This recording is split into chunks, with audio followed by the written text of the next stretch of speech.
missed something.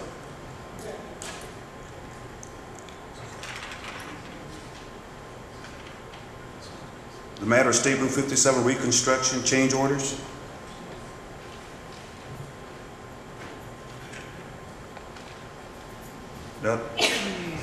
That also incorporates items 7, 8, and 9. Yeah.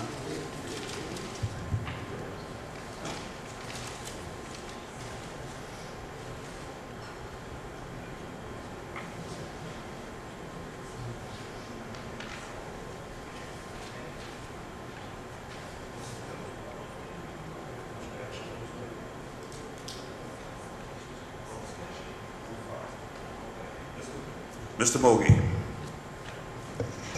Yes, Chairman. We have 3 change orders here, 7, 8, and number 9.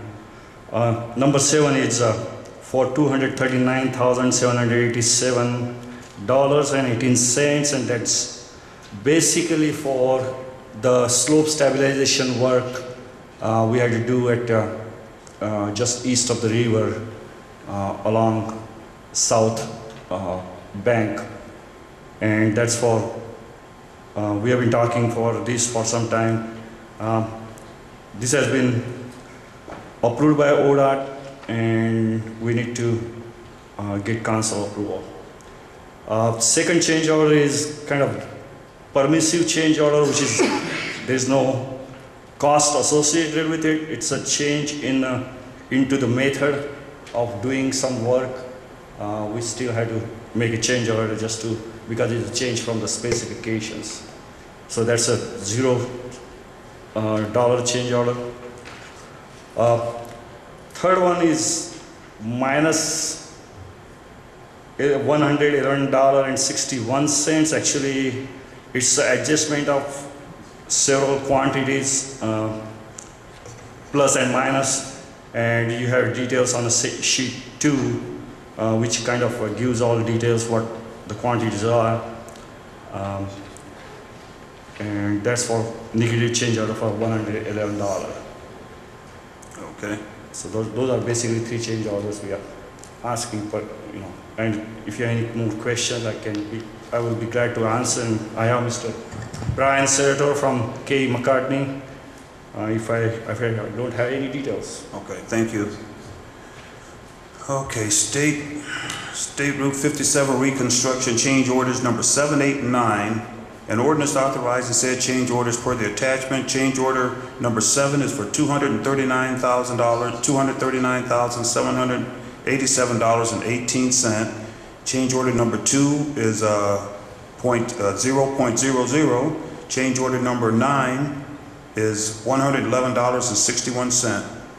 And we have a note here that State Route 57 Rehabilitation Fund and State Route 57 Rehab Department, the capital outlay accounts to pay for these changes. Right, started? Correct, but I have a question for Mr. Mogi on the actual funding of these change orders. Okay. Whenever the time is right. Okay, you can ask him now before we... Who's paying for it? Well, at this time, as long as they are within the cap amount, the state, they will come out of the state and our funds, which is a loan and the share or the state fund. But 20% always goes toward the city. So 20% of the 260, whatever it was. 39,000. That's going to be added to the infrastructure loan bank. Yes. Loan. Yes. But as I said again, we already are over and above our change order limit, our capped funds. So anything go over and above capped funds is 100% city responsibility. At this time, we are still under cap fund. We are still, spending from that pot of money. How close are we to the cap? We got 13.5. Last payment we did was a $13.5 million. We have about $20 million.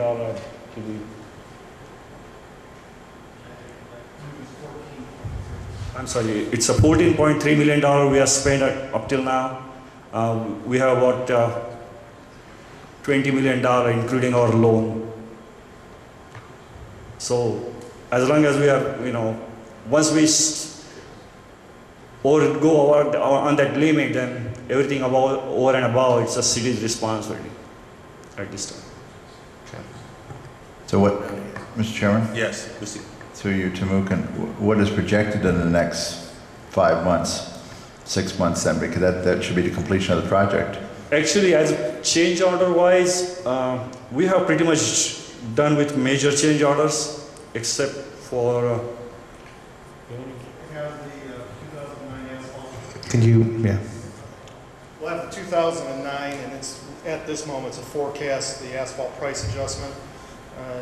Based on the amount of work at today's prices of asphalt, we're looking at an increase of about $20,000 for that. Along that same line, the lighting improvements, there were quantities that weren't carried forward to the general summary, which is going to add an additional $90,000 for the lighting improvements. There's some trenching to provide power service for that. That wasn't also included into the general summary. It'd be about an estimated another $60,000. 60,000? $60,000 for Ohio Edison to provide the power into the 10 control centers for the highway lighting. And then the ditch, we have ditch regrading where it's standing water down at the south end by Chestnut Ridge. And right now, estimates about $75,000 on that. And then there's going to be the normal pluses and minuses of quantities, and as I say, that's a work in process right now. But the negatives and the small additions should offset for the balance of that. Through you to the chair, ditch regrading as far as work that's already been performed and we're having to go back? The work was performed as per the plans. We widened those ditches. Everybody's been down on the south end has seen. We went from a V ditch to a wider ditch.